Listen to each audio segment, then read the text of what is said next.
আজকে সকালের আবহাওয়াটা এমন শান্তশিষ্ট থাকলেও রাতের আবহাওয়াটা কিন্তু একদমই শান্তশিষ্ট ছিল না। রাতে বিশাল পরিমাণে একটা ঝড় এসেছিল, যেটা কিন্তু ড্রাগন ফুলের জন্য অনেক বেশি ক্ষতিকর। কারণ এই ড্রাগন ফুলটা যেদিন ফোটে ওই দিন কিন্তু এই ফুলে কোনোভাবেই পানি লাগতে দেওয়া যাবে না।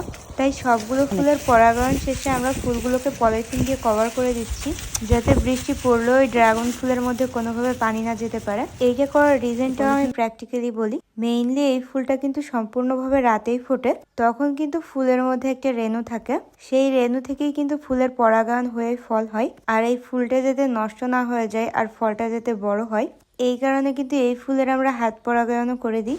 এরপর সেই ফুলগুলো যাতে কোনোভাবে ঝড় বৃষ্টির পানিতে না ভিজে যায়, এ কারণে পলিথিন দিয়ে সবসময় কভার করে রাখা হয়। আজকে একদম ফুল ফোটার সাথে সাথেই কিন্তু ঝড় চলে এসেছে, যে কারণে আমরা তাড়াতাড়ি হাত পরাগায়ন করে ফুলগুলোকে পলিথিন দিয়ে কভার করে দিচ্ছি। কারণ এই ফুলগুলো যদি আমরা পানিতে ভিজতে দিই, সেই ক্ষেত্রে ফুলের রেণুগুলো কিন্তু সব পানির সাথে মিশে চলে যাবে। সেক্ষেত্রে পরাগায়নটা না হয়ে ফুলটা কিন্তু মারা যাবে, ফল আর হবে না। আমাদের গাছে যেহেতু প্রচুর পরিমাণে ফুল ফুটেছে আলহামদুলিল্লাহ, তাই কিছু ফুল কভার করতে করতে বাকি ফুলগুলা কিন্তু একদম ভিজে যাচ্ছে। আর এই ফুলগুলো আমাদের হাতের নাগাল থেকে অনেক বেশি দূরে হয়েছে, যে কারণে কিন্তু এগুলাকে বাঁধতেও অনেক বেশি কষ্ট হচ্ছিল আমাদের। কিন্তু আসলে করার কিছু নাই, যদি এটা না করে দেওয়া হয় তাহলে কিন্তু ফুল মারা যাওয়ার সম্ভাবনা আছে। কারণ ফুলের রেণুগুলো যদি বৃষ্টির পানিতে সব ধুয়ে চলে যায়, সেই ক্ষেত্রে কিন্তু এই ফুলে পরাগায়ন হওয়া কোনোভাবেই সম্ভব হয় না।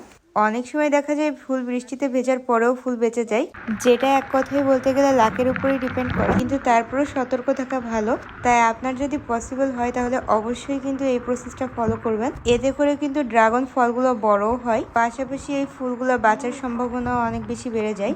যে কারণে এত ঝড় বৃষ্টি তুফানের মধ্যেও কিন্তু আমরা এগুলোকে কভার করে দিলাম। আল্লাহ দিলে অনেকগুলো ফুলই কভার করে ফেলেছি। এখন আল্লাহর রহমতের অপেক্ষায় থাকতে হবে।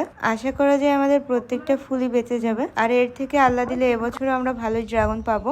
অলরেডি আগের ফুলগুলা থেকে কিন্তু ড্রাগন হওয়া শুরুও হয়ে গেছে।